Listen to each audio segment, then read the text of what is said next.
De Tancret, précis de théologie ascétique et mystique, livre 3, chapitre 4, suite, du moment où commence la contemplation. Avec le commun des auteurs, nous pensons que la contemplation infuse appartient à la voie unitive. Sans doute il est des cas exceptionnels où Dieu élève à la contemplation des âmes moins parfaites, précisément en vue de les perfectionner plus efficacement. Mais ce n'est pas là ce qu'il fait habituellement. Cependant, des auteurs de marque, comme le père Garrigou-Lagrange, placent dans la voie illuminative la perfection des sens et l'oraison de quiétude. Ils s'appuient sur saint Jean de la Croix qui écrit dans La Nuit obscure « La purification passive des sens est commune, elle se produit chez le grand nombre des commençants. Les progressants ou avancés se trouvent dans la voie illuminative, c'est là que Dieu nourrit et fortifie l'âme par contemplation infuse. » Fin de citation. Nous connaissons ce texte depuis longtemps, mais avec le traducteur du grand mystique, Honaert, H2ORNAERT, dans ses notes sur La Nuit obscure, nous interprétons ce passage autrement. Saint Jean de la Croix ne parle dans ses divers ouvrages que de la contemplation infuse. Or, dans cette contemplation, il y a des débutants, des progressants et des parfaits. Les débutants sont pour lui ceux qui vont entrer dans la purification passive des sens. Voilà pourquoi il en parle dès le premier chapitre de La Nuit obscure. Les avancés sont ceux qui sont entrés dans la contemplation infuse. La quiétude est l'union pleine. Les parfaits sont ceux qui ont traversé la nuit de l'esprit et sont dans l'union extatique ou l'union transformante. C'est donc un point de vue différent.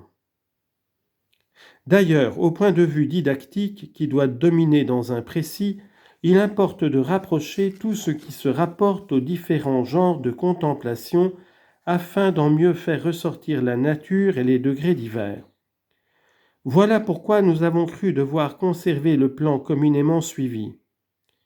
Mais je me hâte d'ajouter que Dieu, dont les voies sont aussi multiples qu'admirables, ne suit pas toujours les cadres logiques que nous essayons de tracer.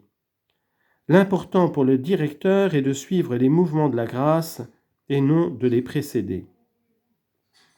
Voilà pourquoi nous ajoutons en terminant avec l'ami du clergé du 8 décembre 1921 que ce qui est discuté si vivement en théorie n'empêche pas la certitude sur un certain nombre de règles pratiques essentielles. Pour profiter des bienfaits médicinaux d'une plante, il n'est pas strictement indispensable de connaître sa famille et son nom scientifique. Il en va de même pour la contemplation. On ne s'entend ni sur la définition, ni sur la place qu'il convient de lui assigner dans les classifications théologiques. Sans attendre les résultats techniques et théoriques, nos confrères ont savent assez pour connaître le but vers lequel s'acheminent les âmes généreuses et prédestinées, et pour les aider à l'atteindre. C'est ce qui résultera plus clairement des conclusions que nous allons maintenant tirer. Conclusion du livre 3, Direction des contemplatifs. Au cours de ce livre, nous avons déjà plusieurs fois tracé les règles à suivre pour cette direction. Il importe d'en donner un coup d'œil synthétique et d'indiquer quelle doit être la conduite du directeur pour préparer les âmes à la contemplation, les guider au milieu des écueils qu'on y rencontre, les relever si elles avaient le malheur de déchoir. C'est un devoir pour le directeur, s'il a sous sa conduite des âmes généreuses, de les préparer peu à peu à la voie unitive et à la contemplation. Ici, deux excès à éviter. Celui de vouloir pousser toutes les âmes pieuses indistinctement et rapidement à la contemplation, et celui de s'imaginer qu'il est inutile de s'en occuper.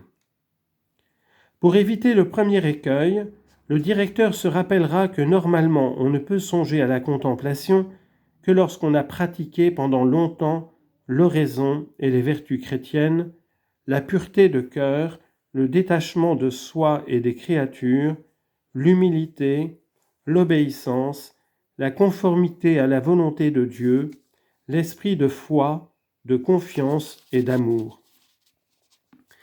Il se rappellera l'enseignement de saint Bernard. S'il y a parmi les moines des contemplatifs, ce ne sont pas les novices dans la vertu,